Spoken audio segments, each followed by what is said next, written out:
You will hear a number of different recordings, and you will have to answer questions on what you hear. There will be time for you to read the instructions and questions, and you will have a chance to check your work. All the recordings will be played once only. The test is in 4 sections. At the end of the test, you will be given 10 minutes to transfer your answers to an answer sheet. Now turn to Section 1.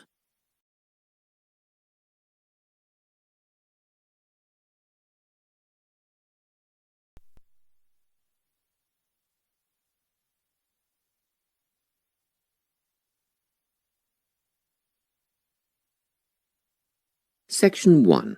You will hear a telephone conversation between a woman who is selling some furniture and a man who is making inquiries about it.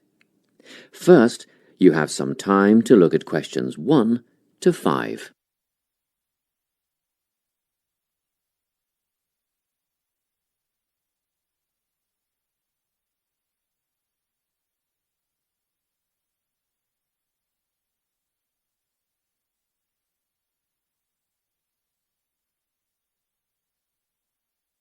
You will see that there is an example that has been done for you. On this occasion only, the conversation relating to this will be played first. Hello, Carolyn speaking. Hello, my name is Lincoln Faraday, and I'm ringing to see if you still have the bedroom furniture that you advertised for sale. Yes, there are 3 items left. 2 bedside tables and a dressing table. The woman said she has 3 items available, so 3 has been written in the space. Now we shall begin. You should answer the questions as you listen, because you will not hear the recording a second time. Listen carefully and answer questions 1 to 5. Hello, Carolyn speaking. Hello, my name is Lincoln Faraday, and I'm ringing to see if you still have the bedroom furniture that you advertised for sale. Yes, there are 3 items left. 2 bedside tables and a dressing table. Oh, good, they're just the items I'm after. Tell me, what's the construction of the bedside tables? I mean, what are they made of? Well, they're a matching pair and they're made of wood, but the wood has been painted. It's not brown anymore. It's been painted cream. I see. Each table has a shelf and 2 drawers. Oh, and the drawers have square brass handles. Quite modern and quite nice, really. And what about the dimensions? Well, each table is 50 centimetres wide. That's good. Much bigger than that, and they wouldn't fit beside my bed. I live in an apartment where the bedrooms are quite small. What I really need to know is how tall they are. You see, my bed's quite high. 65 centimetres high and 45 centimetres deep. Thanks. Just a couple more questions about the bedside tables. What condition are they in, and how much are they? They're in perfect condition. There isn't a mark on them. I had them painted professionally, you know, so the finish is much better than you'd normally expect. As for how much, I think £15 each would be fair, but I'll only sell them as a pair, so that's £30 all up. Before you hear the rest of the conversation, you have some time to look at questions 6 to 10.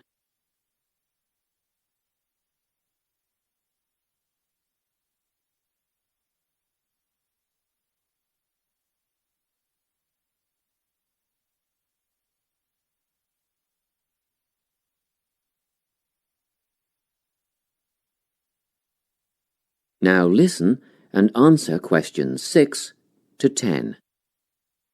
Now, can you tell me about the dressing table? Yes, it matches the other tables in colour and style. Good. How many drawers does it have? 5 altogether. The bottom 2 drawers hold more as they're deep. And the dimensions? How wide is it? That's all I need to know. It wouldn't be more than 1.5 meters, would it? Well, just under actually. It's 1.25 metres across. Does it have a mirror? 3. Sorry? It has 3 mirrors, you know, a central one and a narrower one on each side. And they're all adjustable. I see. And the overall condition of the dressing table?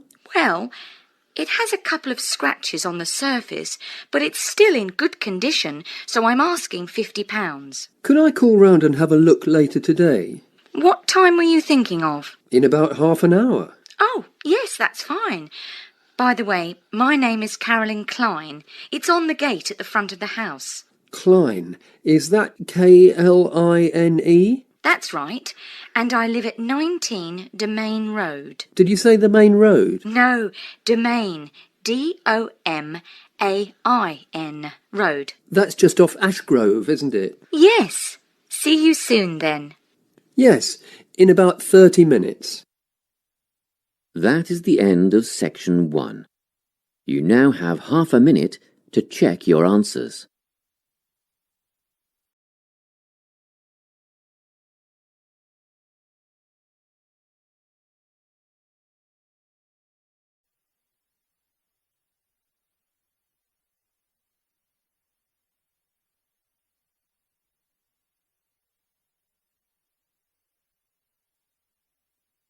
Listen carefully and answer questions 11 to 17.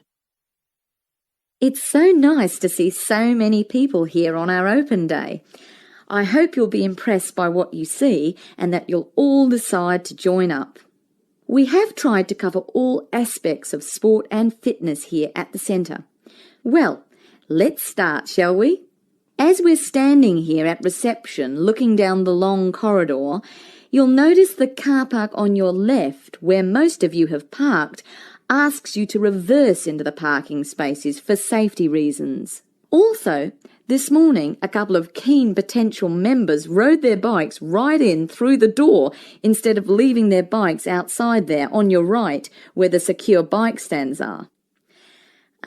You may be wondering why there are so many mothers arriving with little children. As we proceed, you'll see that this first room on your right is a creche, where you can leave your little ones for up to 2 hours and they'll be expertly supervised while you work out. After the creche, on the same side of the corridor, is the male locker room with showers, spa and sauna. Opposite that, on your left, there's a staircase leading to the mezzanine floor. You'll not only get a great view out over the playing fields, but you'll also find a coffee shop and snack bar selling a range of wholesome food and drinks, protein shakes, fruit smoothies, that kind of thing. We won't go up the stairs at this point. I'll give you some time later when you can explore at your leisure. Most of you in the group are women, so next let me point out the women's locker room, which has the same facilities as the men's, things like showers, spa and sauna. It's separated from the men's locker room by an office, which the staff mainly use for administrative purposes. As we move on the same side of the corridor as the stairs, you'll see the entrance to the main hall, where they hold yoga classes, aerobics and so on. On the wall here, there is a timetable of all group classes, and it is updated regularly. Now, opposite the hall is the gymnasium itself. Go ahead, have a look. Impressive, isn't it? Very spacious, light and airy with all the most modern equipment. As we continue down the corridor past the main hall, on the same side, there is a conference room. This is mainly used when the centre is hosting a big sports event of some kind. It gives the officials a quiet place to gather and have meetings and so on. You'll have seen the 400-metre athletics track on your way in beside the car park. We have some pretty big athletics conventions here. Well, after a strenuous workout, I bet there's nothing you'd like more than a swim in the aquatic complex. But first, these rooms on our right are all part of the sports medicine clinic, where you have access to a doctor, physiotherapist, massage therapist, podiatrist, and even a sports psychologist if you need one. Of course, you'll need to make appointments, but if you have any questions, just pop in and see the clinic receptionist and she'll help you out. Okay, let's go through the turnstile ahead of us. And here we are, in the aquatic centre. Turn left, past the pool shop where you can buy or hire goggles, swim caps and such like, and we're outside, poolside. Beautiful, isn't it? Especially on a day like today. Go on, dip your toes in the water, and if that's not warm enough for you, then I'll take you to the indoor pool, which is less than half the size, but heated to 32 degrees. Let's go back past the pool shop and through the double doors to the indoor pool. Well, that's all I have time to show you. Let's go back to the reception area, and if you like, we can run through some details about opening hours, membership and so on. Before you hear the rest of the talk, you have some time to look at questions 18 to 20.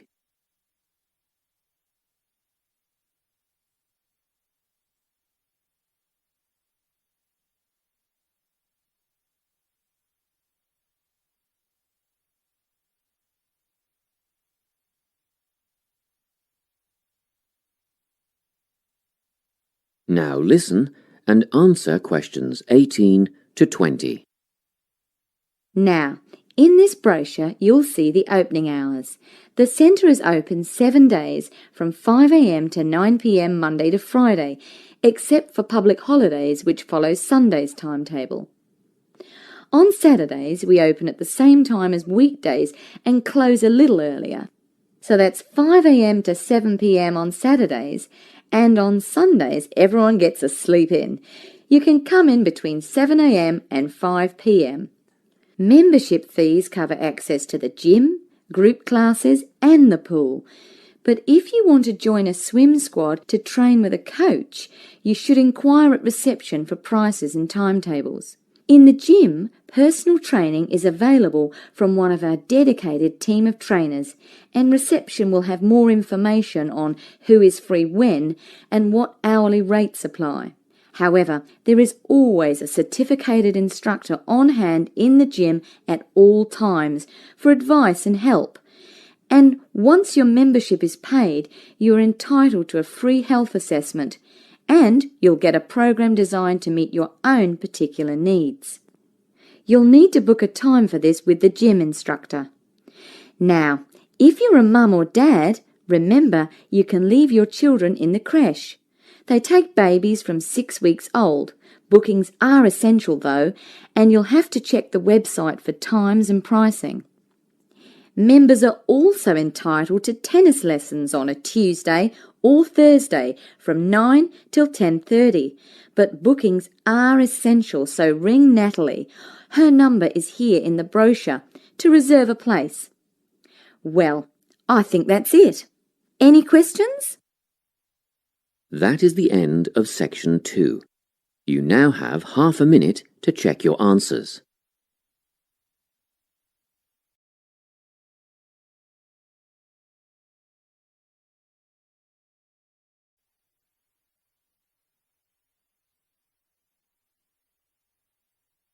Now turn to section 3. Section 3. You will hear a conversation between a research student, Jeremy, and his supervisor. They are talking about the process of having a research project published in a journal. First, you have some time to look at questions 21 to 25.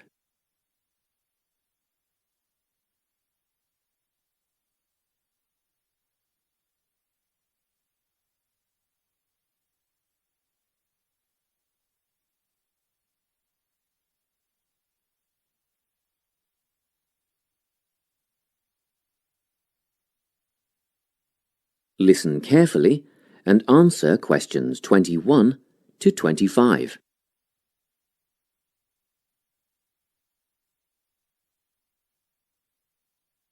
So, you're nearly ready to submit your article to an academic journal, are you? Yes, I think so. I just wanted to go over all the things I need to do before I submit it. And then I wanted to go over the submission process with you. Great. So, firstly, you need to write an abstract. Make sure it's short and concise. Of course. I forgot all about that. And what about key words? Yes, a lot of students overlook this part and just jot down whatever comes to mind. But take some time to make a list of key words that are accurate and relevant. Okay. Another thing. Could you have a look at my article before I submit it? Absolutely. Actually, at least 2 senior staff members should always read through a final draft before submission. Do you mind if I give it to Professor Johnson to have a look at as well? Not at all. I'd be glad to have the feedback. Do you know which journal you want to submit to yet? Not yet. I have a short list of about 3 that I'm interested in. Make that decision soon, because you'll need to adjust your article so that it matches the style guide of the journal you are submitting to. I bet that can take a while. Yes, but after that you are just about ready to submit. One more thing, you'll have to sign the copyright form, just confirming that it's your own work, and then you're good to go. Before you hear the rest of the conversation, you have some time to look at questions 26 to 30.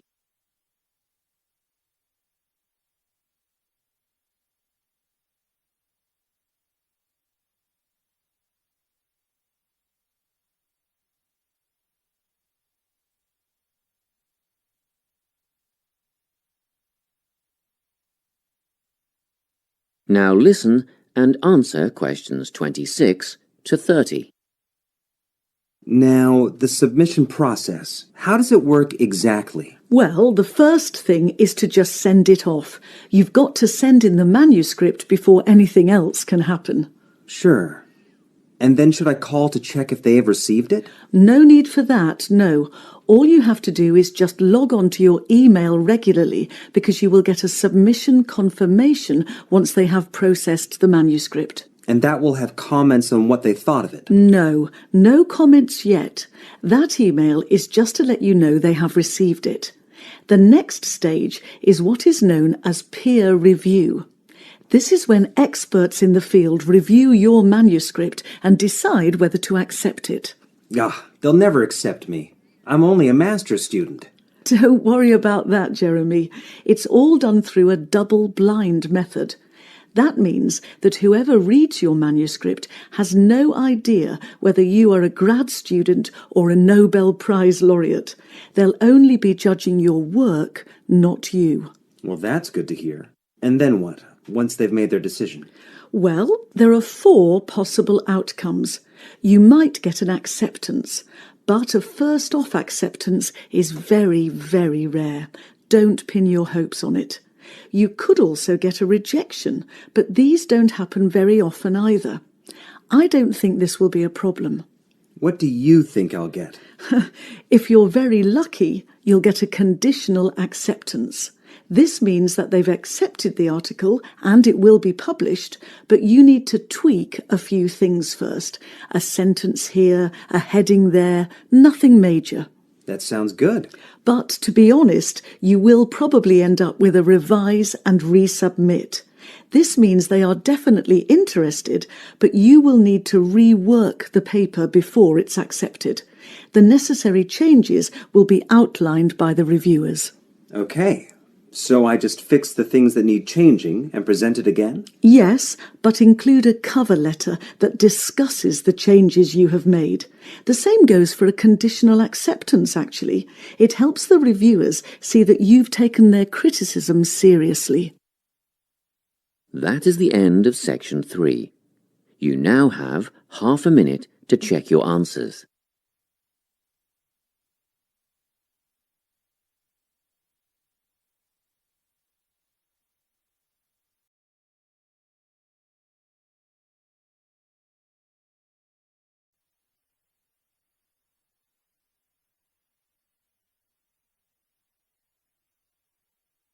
Section 4.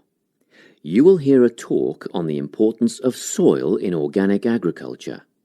First, you have some time to look at questions 31 to 40.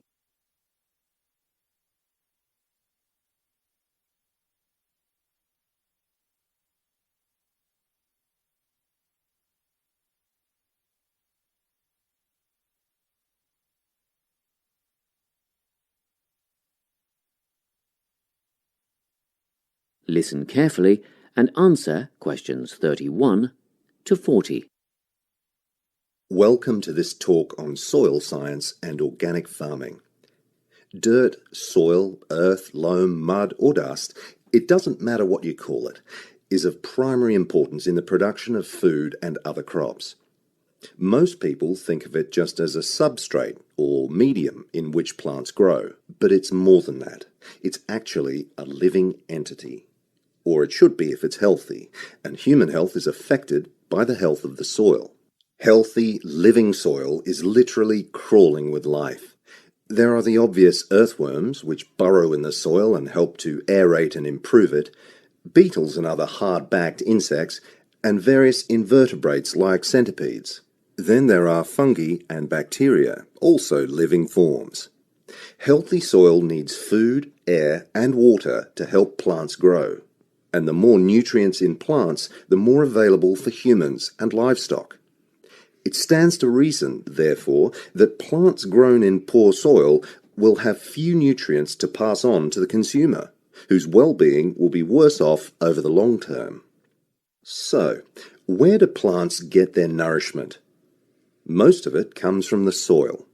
Some nutrients are made up of minerals from the earth, while others come from dead plant and animal matter, which is broken down over time by the living insects and other organisms in the soil.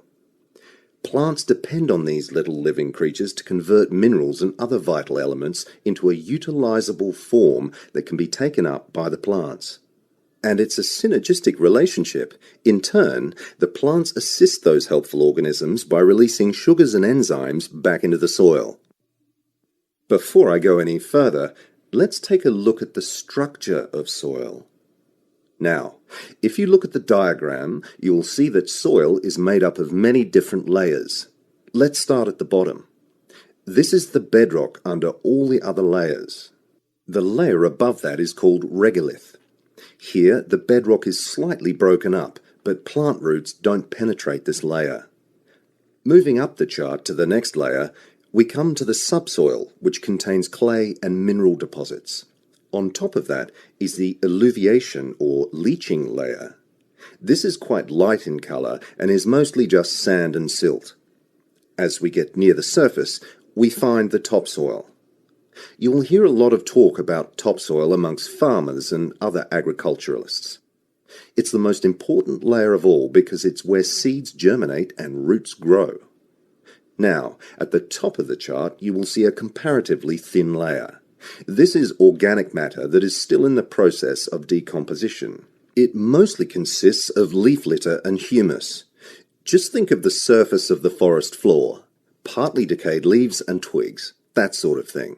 As you can imagine, good soil forms very slowly over time, but it can be lost very rapidly through erosion. And, in addition, soil quality can be affected by pollution due to anything from industrial waste to the artificial fertilizers used by conventional farmers, which have been shown to suppress the diverse life forms in the soil.